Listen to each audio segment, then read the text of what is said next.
So 2025 certainly been an interesting year when it comes to supply chain. Tariffs, yes, I said it, it's the T word.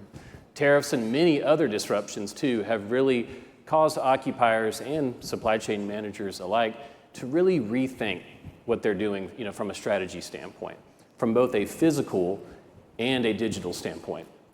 And because of that, supply chain remains and is still the tip of the spear when it comes to real estate investment. Isn't it great to have Rick McDonald here, of course, to talk about that firsthand with us today? Welcome, Rick.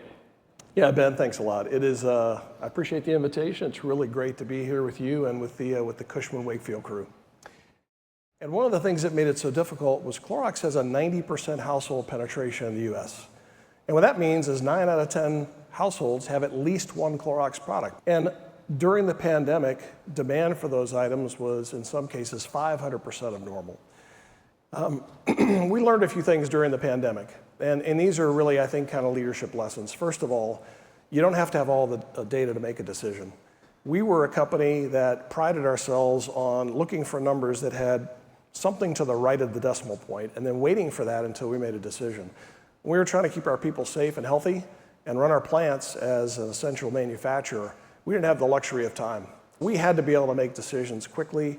And I think the second lesson was the leadership team culture matters greatly. And those of you that are leading leadership teams, this is really about the trust that you engender, the safe environment that you provide for competing opinions, even if they compete with your own, and the culture that we had established where we could collaborate with each other, where we could tell ourselves when we didn't agree with things. That proved incredibly beneficial when we got into some of these really tough times. We locked arms, we moved forward. McKinsey just did a survey, and 90% of the people that were in this survey said that they expect 2 and not more than 3-day delivery on everything. 40% in that survey said they expect next day delivery. And so this operating at the speed of the consumer thing is really important. And that is also, I think there's a multiplier there in terms of the lack of available talent and the lack of the right skills within that talent. This is a worldwide problem. If you look at a map of countries that are talking about their talent shortage, it's on every single continent. And this is a giant problem. Here in the US, the National Association of Manufacturers is reporting that by 2030, 2 to 3 million jobs will not have someone to fill them. That's a huge number. And that doesn't necessarily contemplate all of the reshoring that potentially will happen as we get further into the tariff world. When we talk about digital assets and technology, a lot of people think about the stuff outside in the warehouse, the robotics, the AGVs, the RGVs, it's all sorts of autonomous vehicles and that sort of thing.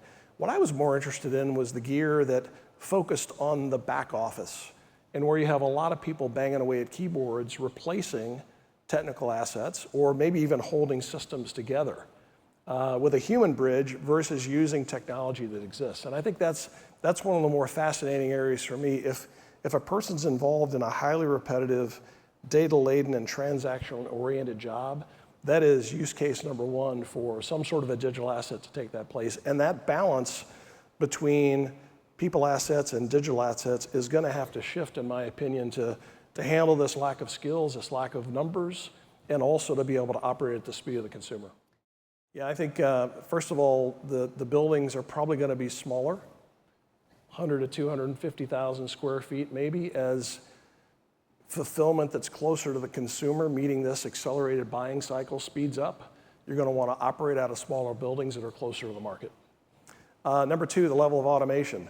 Walmart has declared this is the year of the drone. They got 1.85 million households in the Dallas-Fort Worth market that are now eligible for drone delivery.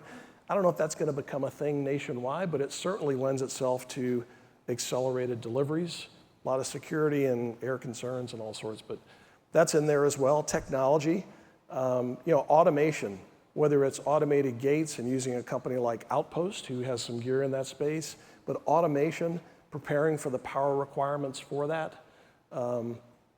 creating the space where autonomous vehicles, both outside the building and inside the building, can operate successfully. That's going to be pretty huge. Let's give Rick a round of applause.